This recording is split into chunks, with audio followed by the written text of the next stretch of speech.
සාරදා නැන්දා. කුරුණෑගලට වැසි වැටෙමින් තිබුණා. බස් එකේ කවුලුවට වැටෙන වැසිබින්දු දිහා බලන් හිටපු මට මාස 6කට පස්සේ මේ නගරයට ආවේ කියන හැඟීම හරි අමුතුයි.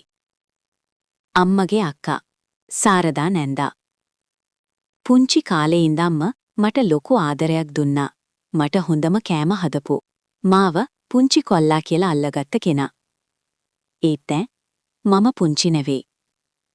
ගෙදරට ඇතුල් වෙද්දිම සුවඳක් මට හමු වුණා. නැන්දගේ අත්‍රස සුවඳ.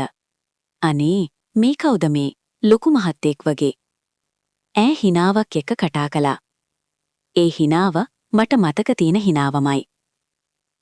ඒත් මේ වතාවේ ඒ වැළඳ ගැනීම ටිකක් දිගු වුණා. ඇගේ උණුසුම මට හොඳටම දැනුණා. මගේ පපුවට තද වෙලා තිබ්බ ඇගේ ශරීරයේ මෘදු බව මට අමුතු විදිහට හැඟුණා. ලොකු වෙලානී. ඈ හෙමින් කියද්දි ඇගේ ඇස් මගේ ඇස්වල නතර වුණා. ඒ බැල්ම අඳුරුයි, ගැඹුරුයි. මට හුස්ම ගන්න අමාරු වුණා.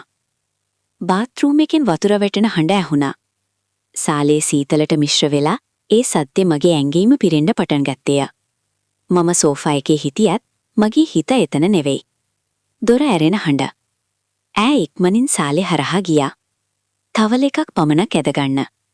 මගේ ඇස් එතන නතර වෙන්න හිතුවත් මම බලන්න නැතිව ඉන්න උත්සාහ කළා.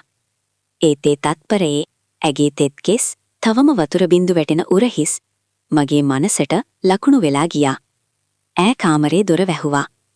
මගේ හදවත තවමත් ගැස්සෙමින්. ඊළඟ දවසේ කෑම ගන්න වෙලාවේ ඈ මට තට්ටුව දිගු කරනකොට ඇගේ ඇඟ මට හෙමින් ස්පර්ශ වුණා. ඒ ස්පර්ශය ඊටා සුළුය. ඒත් ඒක මට විදුලි ගැස්සීමක් වගේ.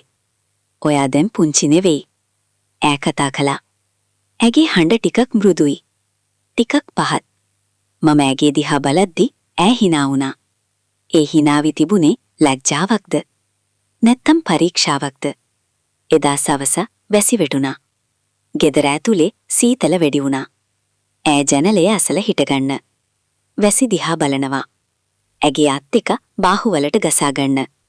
සීතලෙන් ටිකක් කම්පණය වෙමින්. හරි සීතලයි.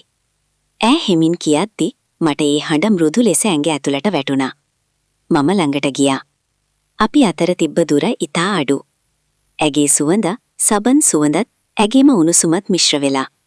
මගේ හුස්ම ගැඹුරු වුණා. ඈ මට බලුවා. ඇගේ ඇස් පහලට. නැවත මගේ ඇස්වලට. ඔයා මට බලන විදිහ. ඈ හෙමින් කිව්වා. මොන විදිහටද? මගේ හඬ ටිකක් කැළඹුණු. ඈ ඉස්සරහට එක පියවරක් ආවා. අපි හුස්ම එකට මිශ්‍ර වුණා. මට දැනෙනවා. මගේ අත ඉදිරියට ගියා. ඇගේ අත අල්ලගත්තේ හිතාමතාද? නැත්තම් හිත නොදනුවත්ද කියලා මට තේරුන්නේ නැහැ. ඇය ඒත ඉවතට ගත්තේ නැහැ. තත්පර කිහිපයක් අපි දෙන්නම කතා නොකර හිටියා. අපේ ඇඟේ උණුසුම එකිනෙකට අසන්න. මගේ හදවත වේගයෙන් ගැස්සෙනවා. ඇගේ හුස්මත් ගැඹුරු වෙනවා. ඇය මගේ අත හෙමින් තද කළා.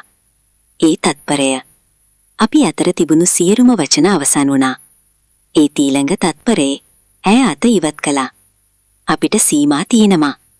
ඈ හෙමින් කිව්වා. ඇගේ හඬ තුල කැළඹීමක් තිබුණා. ඒ රාත්‍රියෙන් පස්සේ මට ඇය ගැන සිතන එක නවත්තන්න බැරි වුණා. ඇගේ උණුසුම, ඇගේ හුස්ම, ඇගේ ඇස්. මට ඇයව අල්ලගන්න හිතෙනවා. ඇය වෙනත් කෙනෙක් එක්ක hina වෙද්දි මට කෝපයක් එනවා. මේක ආදරයක්ද? නැත්තම් ශරීරයෙන් පටන් ගත්ත, මනස අල්ලගත්ත ගින්නක්ද? මම ගෙදරින් යන්න තීරණය කළේ. ඇයගෙන් බේරෙන්න නෙවෙයි. මගීම ආසාවෙන් බේරෙන්න. සමහර ආකර්ෂණ ඉක්ම වෙන්න නම් නිර්මාණය වෙලා නැහැ. ඒවා අපේ ඇඟ ඇතුලේ ගින්නක් පත්තු කරලා අපේම අඳුරු කැමරාව පෙන්නලා අපිට අපේම මනස ගැන බිය කිතිරි කරලා යනවා. සාරදා නැන්දා. ඇය මට කාන්තාවක් විතරක් නෙවෙයි. ඇය මට මගේම ආසාවේ සීමාව පෙන්නපු කාමරයක්. සමාප්තයි. මා විසින් කරන ලද සම්පූර්ණයෙන්ම මනහකල්පිත නිර්මාණයකි. ඔබගේ කාරුණික අදහස් අගය කොට සලකමි. මා සාර්ථක ලේඛිකාවක් නොවන නිසා අඩුපාඩු තිබිය හැකිය. එනමුත් කතාව රසවිඳ ලයික් හෝ කමෙන්ට් එකකින් සහාය වන ලෙස ඉල්ලා සිටිමි. ස්තුතියි. රයිට සිතු.